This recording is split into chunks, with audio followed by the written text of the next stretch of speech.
you all hear me? Yeah. So let's start with this strange topic. I bet many of you heard of the term, unless you've been hiding behind a rock. And you must have noticed how NoSQL databases now are taking over the entire world, more or less. And you might wonder why this is happening. Why are they a better solution versus a traditional database? So let's first see some trends that justify their usage. In the latest years, we've experienced a huge increase in big data, in data load. So we happen to process, and store a huge amount of data. Then we also have to serve a lot of data concurrently. So this is something that didn't happen a few years ago. And data is more and more connected. It's not just text. It's not just a hyperlink. But we've been moving slowly towards real structure. First links, then we had RSS, wikis, tags, folksonomies, ontologies, and finally we also have graphs, which are the ultimate solution when you have complex data and complex relationships. We also assisted to a huge diversity in the applications. They are not all the same any longer. So a single standard solution might not fit all these new problems. And finally, knowledge coming from peer-to-peer systems and cloud computing also started a movement to reconsider the relational database, the concept behind a relational database, and they're trying to apply them to a new breed. So first of all, why is a relational database not suitable any longer? First of all, we all know that whilst the transaction volume and the data volume grow linearly, then the latency and the response time tend to grow exponentially. So now change that and consider that volume and data growth usually grow exponentially. Imagine what happens to response times and latency. It's just not manageable. So what we started doing is we started putting a lot of caches like Memcache D in front of our databases. We started considering solutions like master-slave or master-master, even clustering. And that's not easy to handle, right? And sometimes it's fine for transaction load, but not so fine for data growth. So at one point, data doesn't fit one machine any longer. So you start looking into federated tables, sharding, or a full-fledged distributed database, which is available but is usually very expensive and not really easy to handle. So the relational database was fine until now, but it's starting to show some weaknesses. And the complexity that is put onto the developer is way too much now. So as I said, we are assisting to an explosion of different storage solutions that depart quite heavily from the traditional RDBMS. I'm going to show you a very, very rough overview of what we can gather from the internet by reading blogs and seeing posts. So I'm sure you are all familiar with this video. It's very funny. It was made because sometimes some products show numbers that are probably too good to be true. And they look impressive, but you wonder under what conditions they were taken and what compromises they made to reach those numbers. Or sometimes we read about real use cases, some companies starting for the first time to experiment with a new product, a new SQL database, and the outcome is not always stellar. So if the implementation fails, they usually blame the product, but again, it's not really clear if it's the product to be flawed or rather their implementation of the product within their architecture. And finally, we tend to believe to blindly believe to be hype, and we tend to consider those products as solid and mature. And it's not always the case. But this talk doesn't want to be a pointless comparison of speed between different NoSQL databases. You can find them all over the internet. They are all rubbish because they are not expressing any real use case. They are just random numbers. Instead, I want to take a step back and introduce you a few solid principles of distributed databases. And I'm going to do this by taking a step back and introduce to some relational database concepts first. So first of all, we know that a relational database is ACID compliant. What does ACID mean? Basically, they guarantee that whatever you do is done either in its entirety or not at all. It's consistent. That is, the database is never in an inconsistent state at any given moment, so it never breaks relational constraints or nothing like that. It's always consistent. It guarantees that multiple concurrent transactions don't affect each other. So if you are running a transaction, the partially modified data, which hasn't been committed yet, will not be seen by other transactions at the same time. And finally, a database usually guarantees that once the data has been committed, it's there forever. Or in case of a crash or a disaster, you can reply the read log and recover all the data without losing anything. What we don't usually pay much attention to is that this is not an absolute concept. So the ACID properties are always usually tunable. Starting from isolation, we can have different levels of isolation. And strange things can happen if we loosen up the constraints a bit. So we can have stuff like phantom reads. We can read dirty data if we still if we allow data partially being processed by one transaction to be seen by another transaction. And in order to avoid all those pitfalls, usually you have to lock a lot of stuff.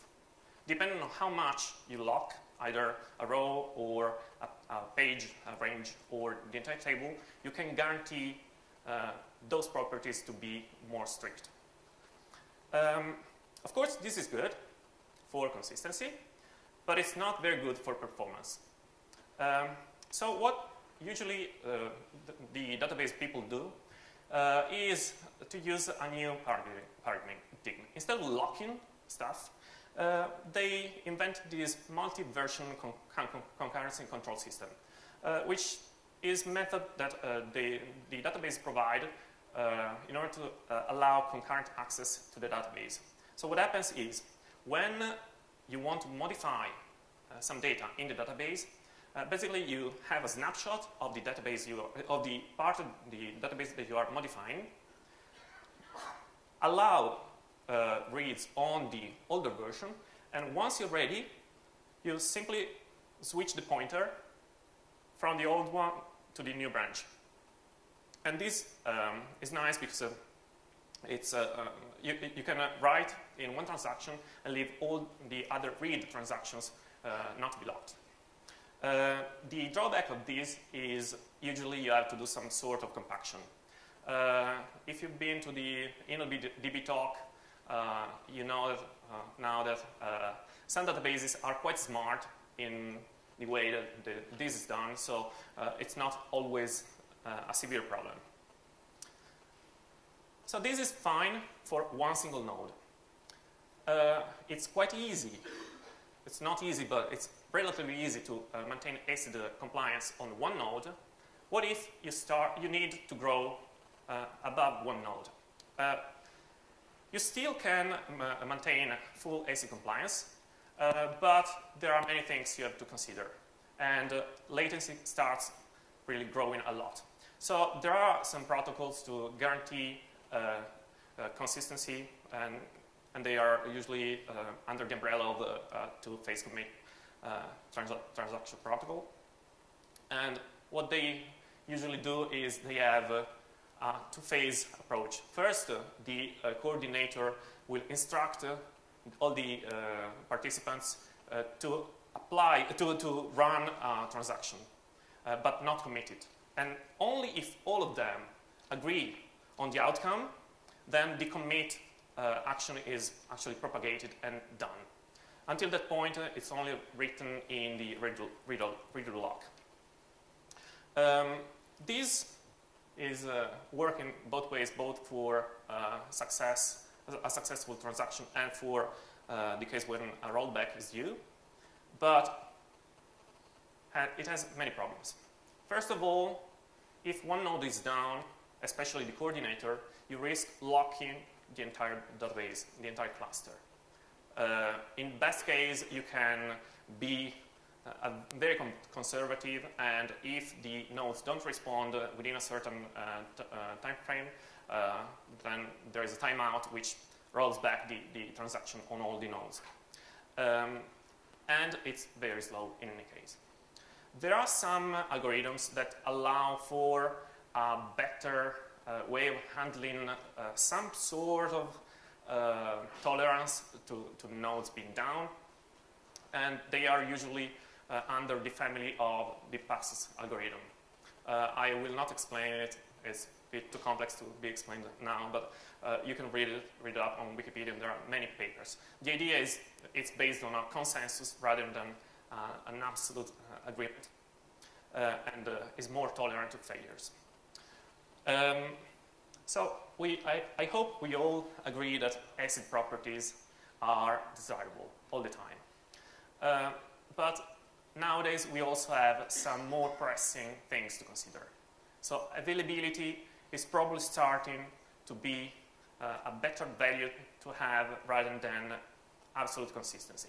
So if until the 90s the approach was it's better to have the system down than to have it in an inconsistent state, now we are starting to reconsider this approach. The question you have to ask is, what should you trade a higher availability against? What can you give up, even just a little bit of it, in order to get a higher availability? And the NoSQL movement, we can say, started from conjecture, Professor Brewer, in 2000, year 2000, and formalized into a formal theorem 2 years later. And what he says is that at any given time, you can only guarantee, out of consistency, network partitions and availability, you can only guarantee 2. It doesn't mean you can only guarantee 2 of the 3. It means at any given time, you can only guarantee 2 of those. Of course, the goal is always to guarantee all 3 of them, okay? So let's have a look at what those 3 things mean. I'm gonna talk about partition tolerance and availability together because they are more or less the 2 sides of the same coin. They are different in a way, but the result is quite similar. So if you want to read more about the real distinctions, you can read those blog posts, which are really great. But ideally, this is what they mean.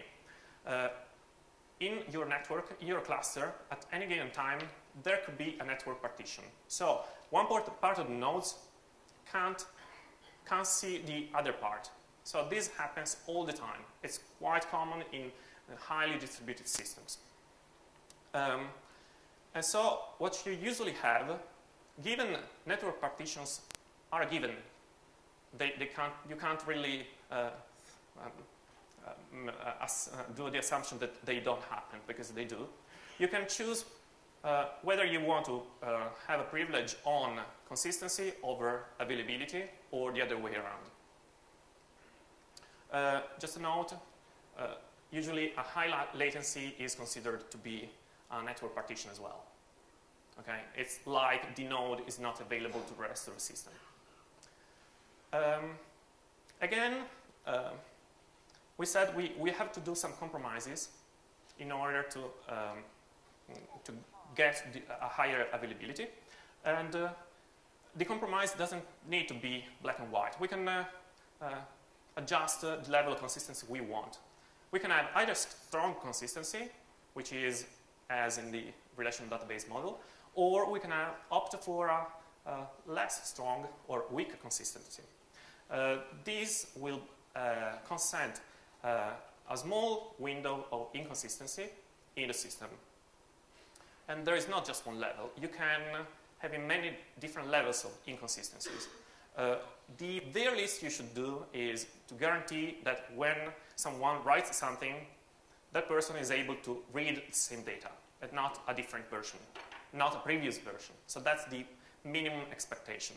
But you can do better, even in an eventual consistency state. On the server side, you can also tune the consistency thanks to 3 magic numbers. Those are N, W, and R. N represents the number of replicas that hold for your data. So let's suppose your data is replicated on 3 different nodes. So N is equal to 3 in that case. And then you have W and R. W is the minimum number of nodes that have to agree to a response in order for the write to be successful. And R is the other thing. So you have to, at least R nodes must agree on the value of the node for it to be returned successfully. If R and W overlap, if the sum is bigger than N, then you have a strong consistency. Basically, you have a quorum. So if the majority of the nodes respond with the same answer, then that one must be the true answer. Okay? It's like voting. It's a quorum. The majority wins. Both when writing and reading. Okay? If those 2 sets don't overlap, then you only have weak consistency, which is acceptable in some cases, but not always. I'm going faster. If you have problems, please raise a hand. Okay? Is it more or less clear so far? Okay. So this was a very brief overview of the problems that RDBMSs have and how and what's at stake here. So now fast forward to 2007. In 2007, Amazon published a paper, which is the Dino paper, which was for the first time an accessible description of solid distributed principles. So for the first time, the fundamental blocks of a distributed system were presented in an accessible way. It's not like anything of this stuff is new. All these concepts were known since the 70s, but for the first time they were presented all together in an accessible way. And these principles are consistent hashing, vector clocks, the gossip protocol, hinted handoffs, and re-repair. Let's start with consistent hashing. Okay, so let's suppose we have n nodes, and each of the nodes contains some of our data. Okay? We need to spread the data or the load across different nodes. How do we choose which node a piece of data should go to? The simple solution is to have a module-based hashing. So you simply get the key module, the number of servers, and that gives you the index of the node you should put that piece of data into. What happens if one node dies, or if you add one node? The problem with this is number of servers changes. So you have to rehash every single piece of data in the entire cluster, because Otherwise, you can't find anything any longer. So it's a bit expensive. If you want to add a node, you have to take the entire system down, recalculate the hashes every time, and then take it up again. So the idea here is a brilliant idea. It's one of those one-century ideas that is simple and very effective. Instead of using module-based hashing, here we use a ring space, which is our key space.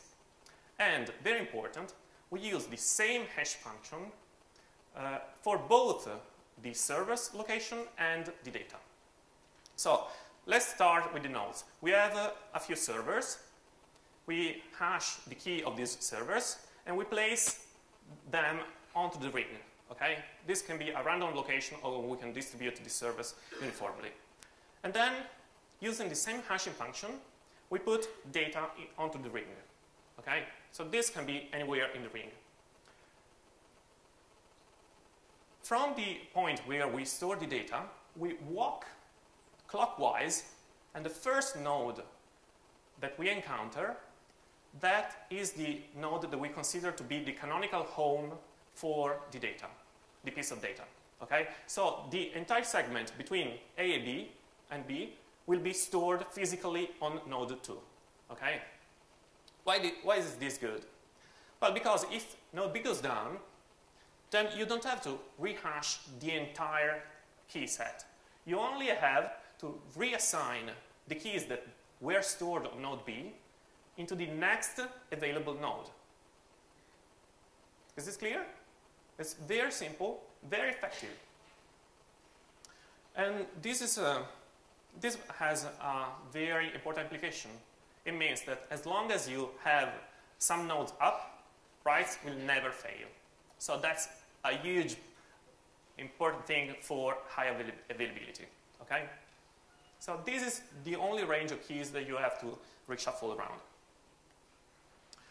Consistent hashing makes it very easy to handle replication as well.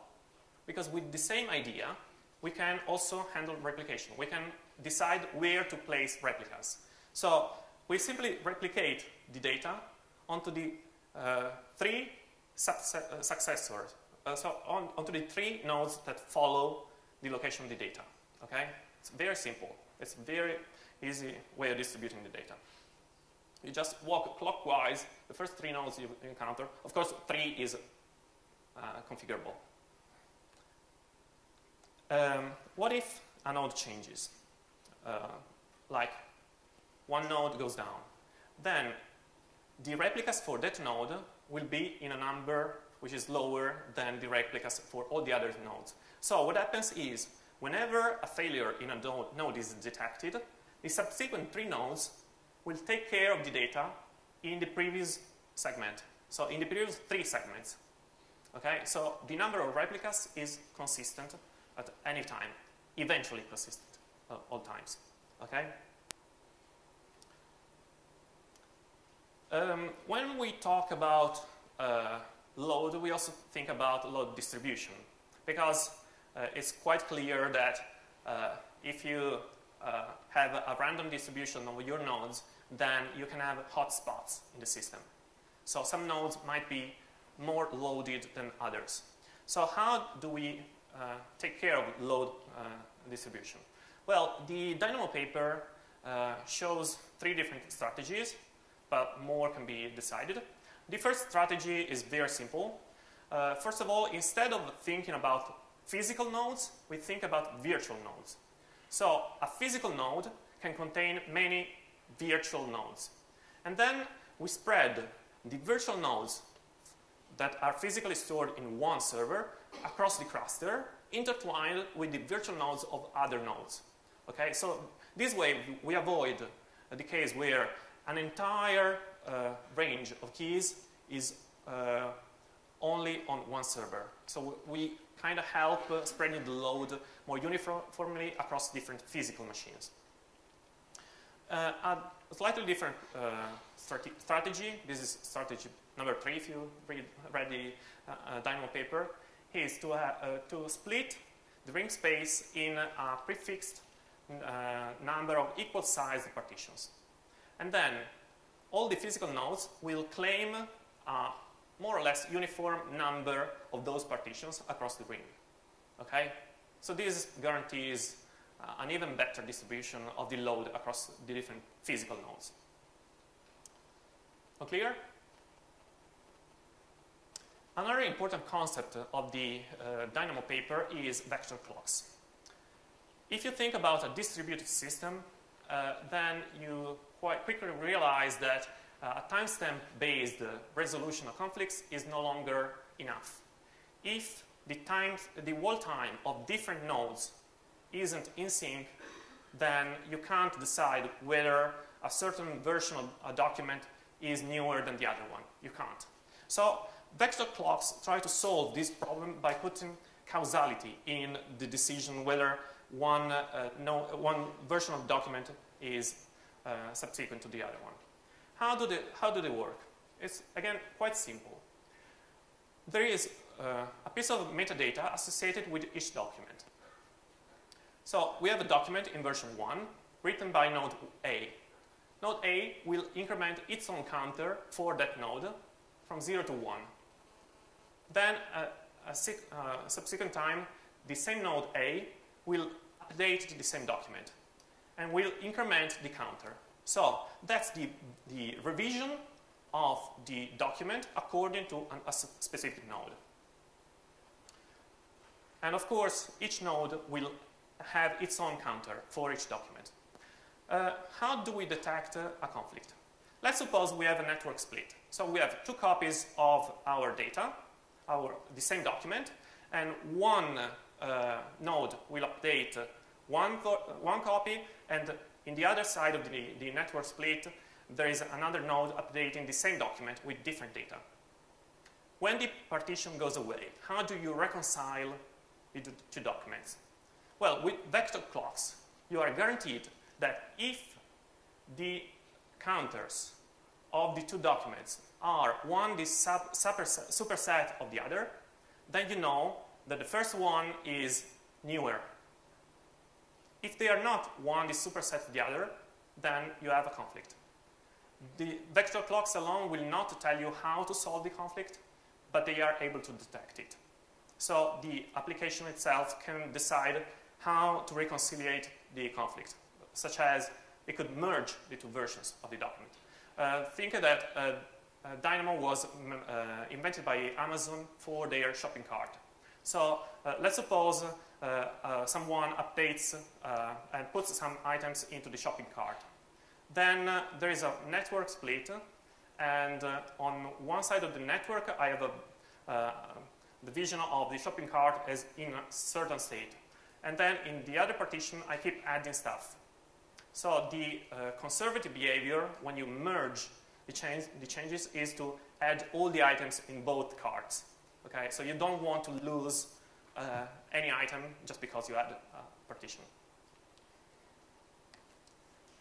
Another key concept of the Dynamo paper is the gossip protocol paired with the hinted handoff. How does it work? Well, you have to think about the ring and the nodes as a very chatty environment. So all the nodes will constantly talk to all the others in a random way about their own vision of the network at that point in time. So if node A notices that node B is down, it will declare, oh, I can't see node B. And then C replies, oh, I can't see it either. And node D replies, oh, I can't see it either. Then node B must be down. So let's discard it for now. Let's not consider it as available. So we will take the load instead of that node. And hinted handoffs is a related concept. So let's suppose we have to add a new node that, given the hashing function, is intended for B. But B is not available at this point in time. It might be temporarily unavailable. It might come up again. So what happens here? Oops, sorry. What happens here? B basically will be down, and C, the next available node, will take the request, will store the node, along with the hint that when B comes back again, then C will give the node the document to the intended node. Okay, so this is a self-healing property. Okay, and finally we have the concept of read repairs. So what happens when the client tries and read a key? This is an example of a tunable consistency.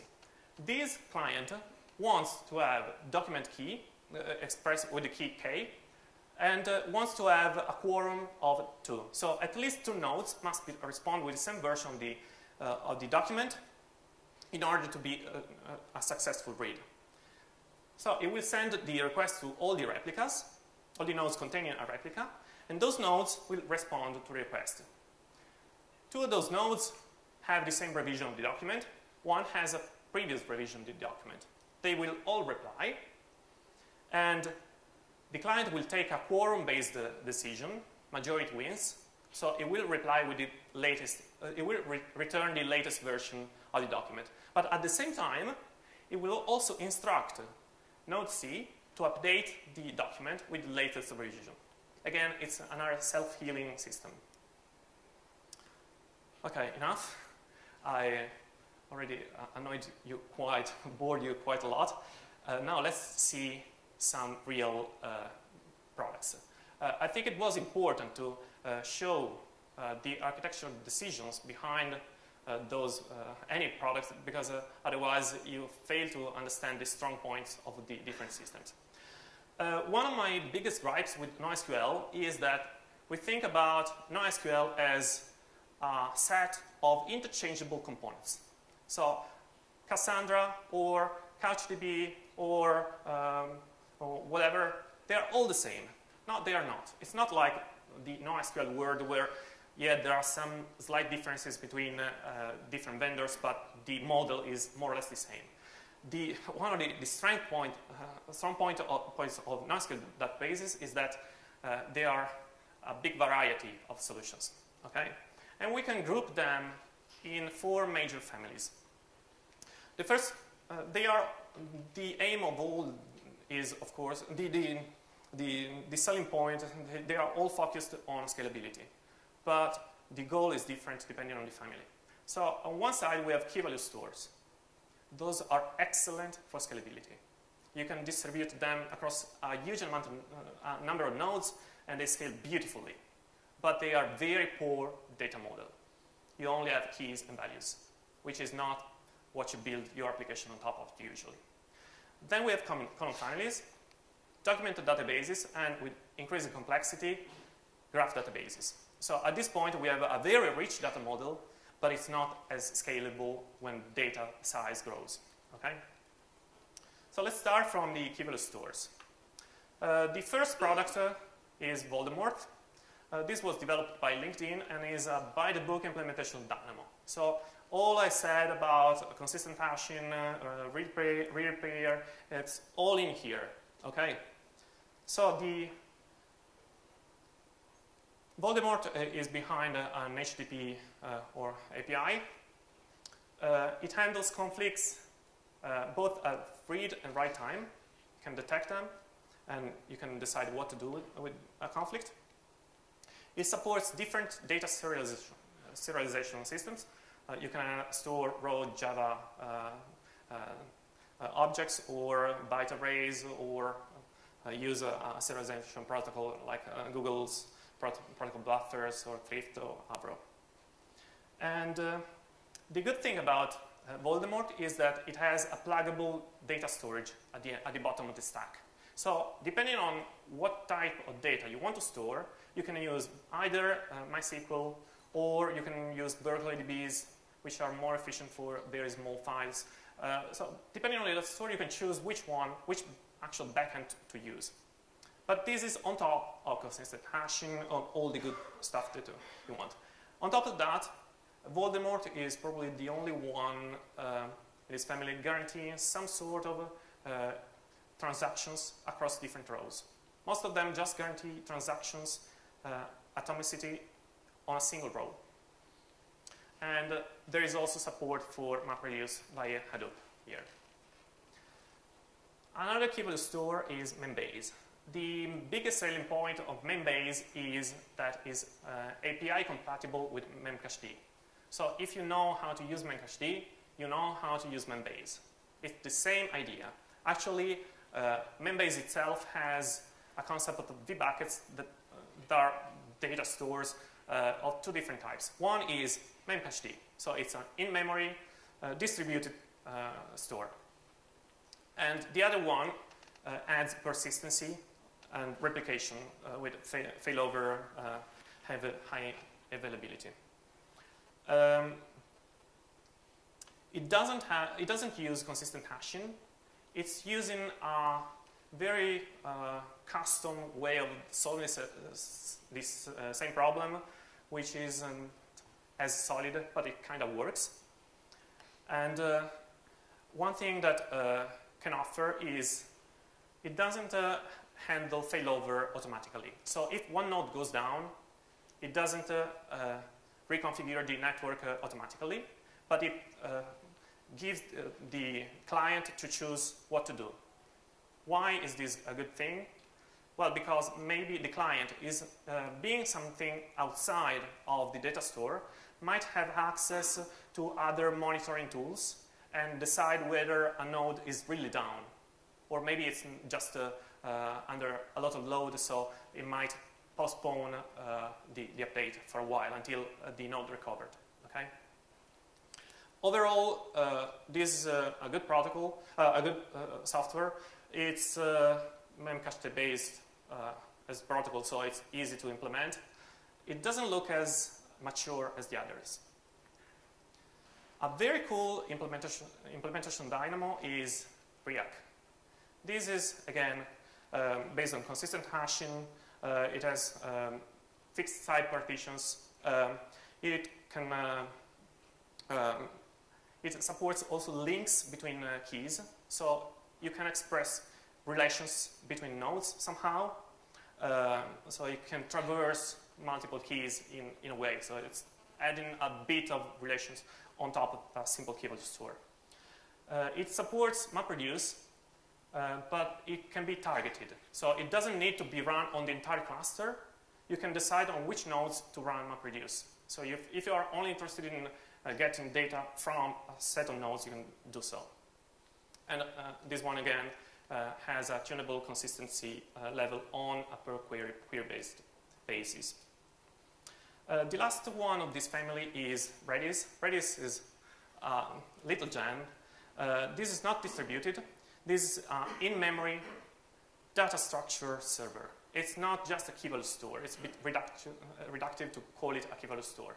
It can support sets, maps, queues, and it can have linked lists, and it can have set operations. So you can do unions, you can do difference, a diff, you can have counters, you can have also expire on a key, and you can have a publisher-subscriber model.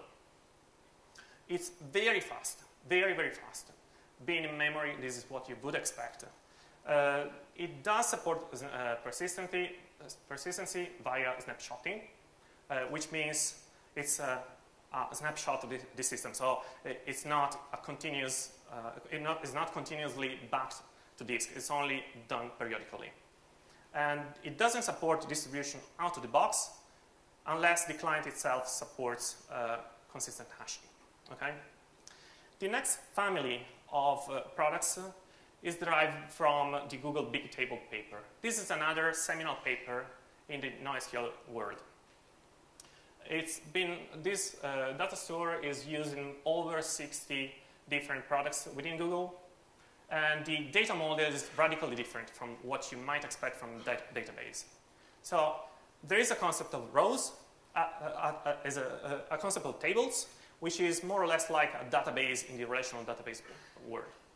Then we have rows, and we have columns. The columns can be in the billions. Up there, I said it's a sparse, distributed, persistency, multidimensional, sorted map. That's a lot of stuff. Distributed means that it sits on top of a GFS, which is a distributed file system. Persistently, it's backed on disk. Multidimensional, because it also has a concept of column families, so you can group the columns into a family. And also, it has a timestamp for each revision of the document, so you know which version is the latest one. And at common family level, you can have ACLs. The updates of an entire row are atomic.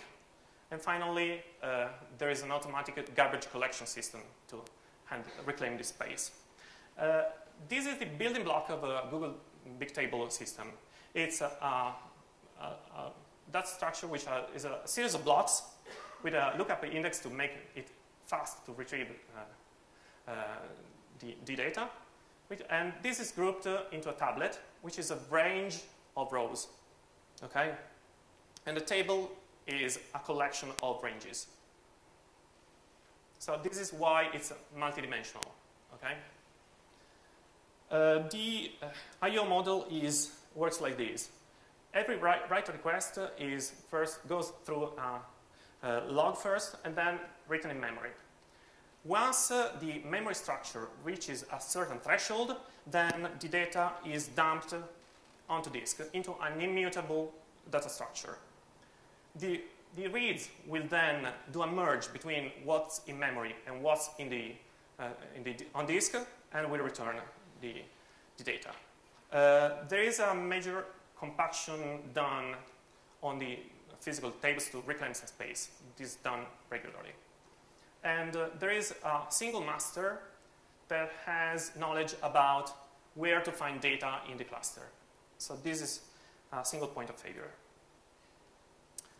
HBase is an open source implementation of Google BigTable.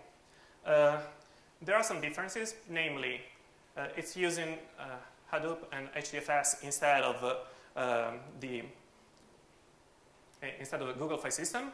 It's using Zookeeper instead of Kokbhi, and it does support multi-masters. So it doesn't have the single point of failure as this one.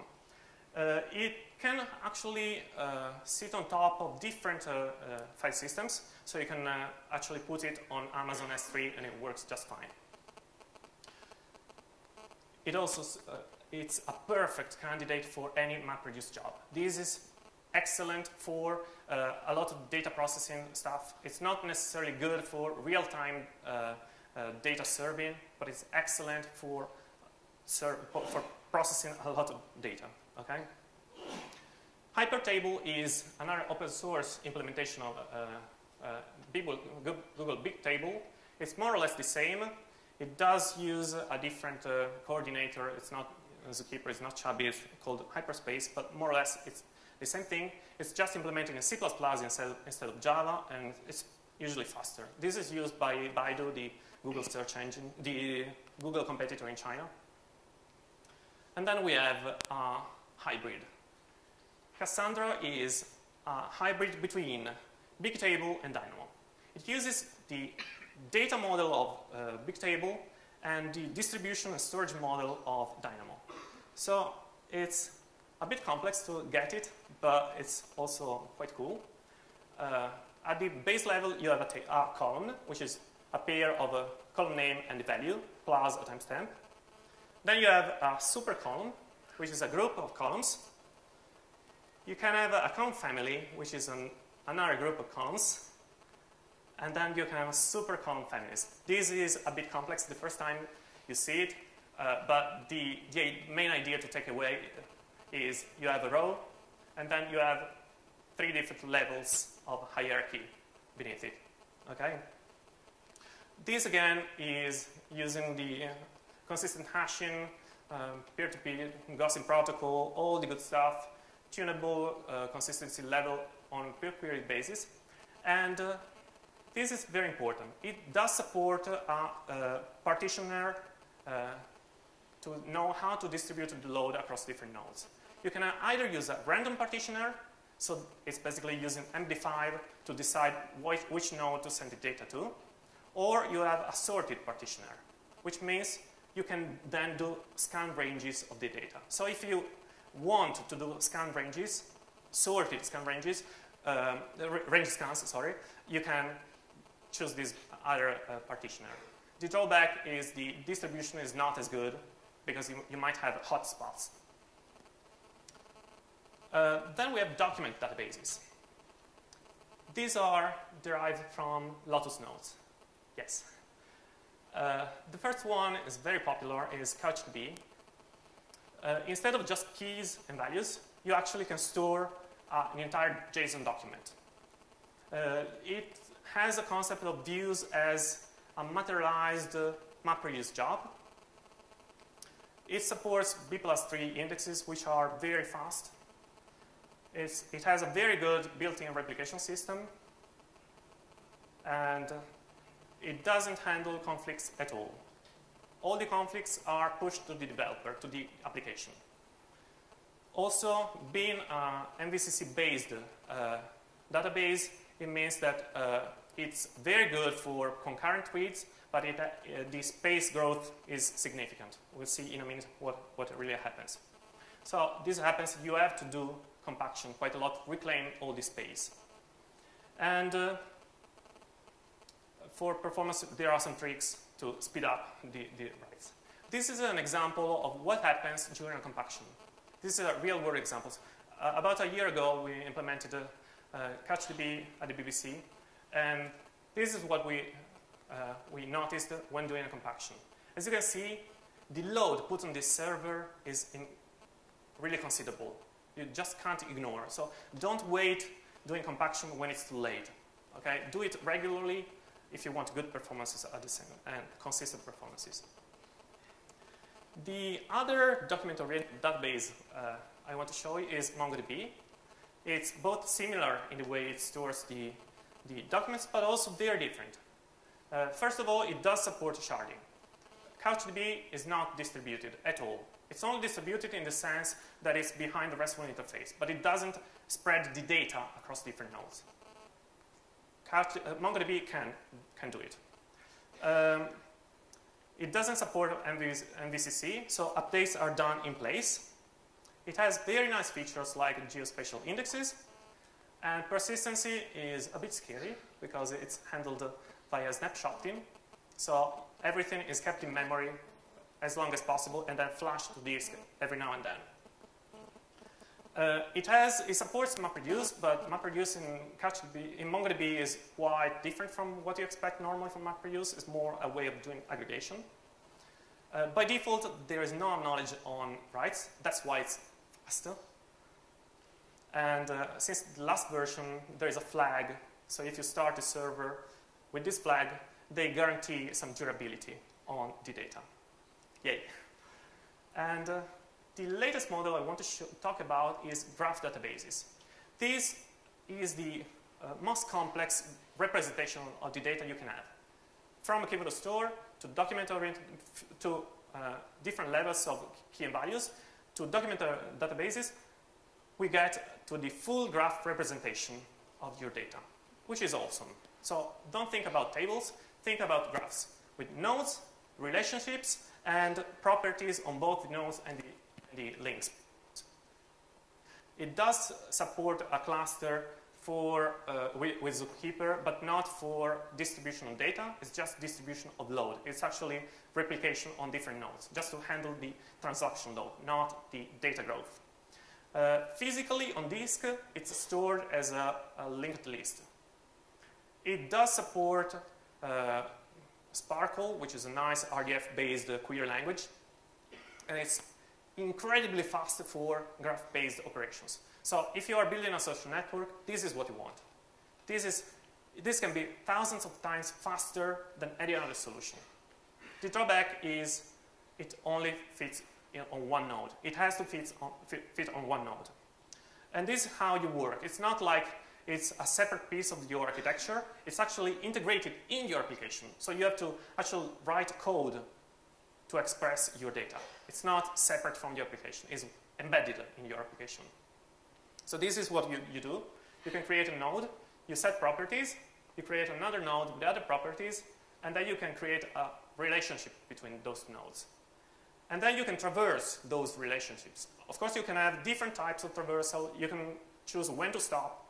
You can follow a certain kind of relationships and ignore the others. So it's perfect for graph-based representation of your data. I want to, just 1 minute, talk about some considerations that are due at this point. Most people think about NoSQL as a rejection of SQL. SQL is seen as black magic by some, but it's not really the case. I bet that most of the database, the NoSQL databases we saw today would die to have a SQL interface on top of it. Because the alternative is not easier. Everyone thinks that NoSQL means new kid on the block, easy, fast, all positive sides. Well, it's not really the case, not always. The new standard in querying these kind of languages that is slowly emerging is MapReduce. MapReduce is awesome. It really it's awesome to distribute the load of the computation onto the different nodes without moving data around. You do the computation on the separate nodes and then you combine the results, but it can be very complex. So there are some interfaces on top of MapReduce like Pig, then Hive and Cascadian that help writing MapReduce in an easier way. Just to show you, this is a sample MapReduce job, and this is the Pig equivalent version. This is more SQL-like representation of the same thing. Which one do you prefer? So if we think about the data model, it might look we are taking a step backwards because we had relationships in our databases, we had strong data models, and going back to key value stores and giving up consistency, giving up transactions, giving up all these nice properties might look like a step backwards. Truth is, if you want scalability and high availability, you have to give up something. So all these different products attack the problem from a different perspective, and you have an army of tools you can choose from. One last thing, we now live in a world where we have to collect an immense amount of data. And more often than not, we don't know which questions we are going to ask before collecting the data.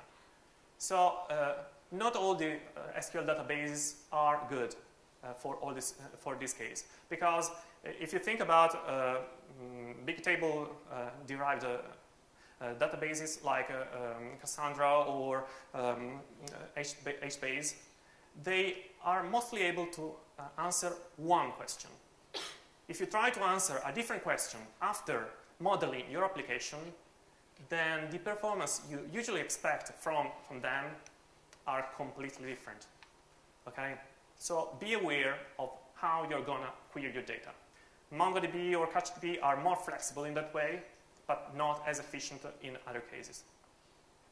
I mentioned Cassandra. We now have a London group, user group now. It's awesome. Check David Gardner if you are interested. It's quite a nice tool. Well, okay, if you are interested in playing with these technologies, we are playing with them all the time. So if you're interested, come and talk to me. Do you have any questions?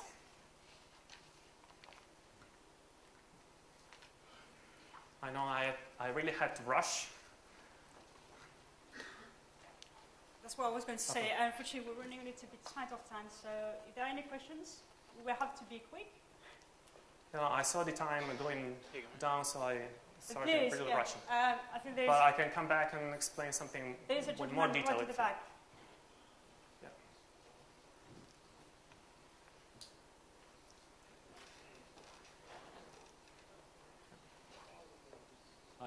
Hi. Hi. How would you choose between them? What sort of criteria do you use if you're looking at a problem and realizing you have too much data to use a relational database? What kind of criteria would you look for when choosing one of those solutions? Yeah, this is something I actually hope to express with the architecture, but it's quite simple. Depending on how you are going to query the data and what's the load you expect, then you have different options. Let's suppose you have to collect a lot of data for background processing. In that case, a solution like HBase is perfect because it's distributed across the cluster, uniform distribution, and it has very good write and low latency characteristics. If you have something more dynamic, like you have to do a lot of writes, but at the same time a lot of reads as well, then Cassandra is probably better in that case if you have some real data to process and real queries in real time. If you don't know what you are going to ask from the database, then there are other solutions that are more complex, like document-oriented databases. I talked about CouchDB and MongoDB, but there are others like RavenDB, and those are more flexible in a way. Not all of them handle distribution of the data, but at least all of them handle distribution of the transaction load. So depending on which one is your constraint, you might choose CouchDB if you are not concerned about data growth, or MongoDB if you are concerned about data growth. Key-value stores are the ultimate solution for true scalability, because their distribution model is awesome. They are so easy to distribute. You just put them behind a consistent hashing algorithm, and you're done. But as I said, the data model is a bit crappy. So it's just key values. So you have to handle the entire logic into the application. You have to rebuild the constraints between different pieces of data in your application, something you used to think as a given when you consider a relational database. You have relationships. It's a relational database, not just a dumb data store. So if you need those, then you have obviously a key-value store is not as good. Graph databases are awesome for social networks and all the kind of cases where you really have a very rich set of properties on the nodes and a very intricate set of relationship between nodes. If the nodes are people, then you can have relationship like, I know this person, I'm a business partner, yeah, whatever you can imagine. The uncle is person, whatever. And you have maximum flexibility on how to express those relationships. But they are very, very difficult to distribute across different nodes. The only distribution you have at the moment is via replication. So again, you distribute the transaction load, but not the data growth load. I must say, we thank Lorenzo for being so consistent, because it's a very, very complex topic. So I'm afraid we don't have time for any further questions, but please, a big thank you to Lorenzo.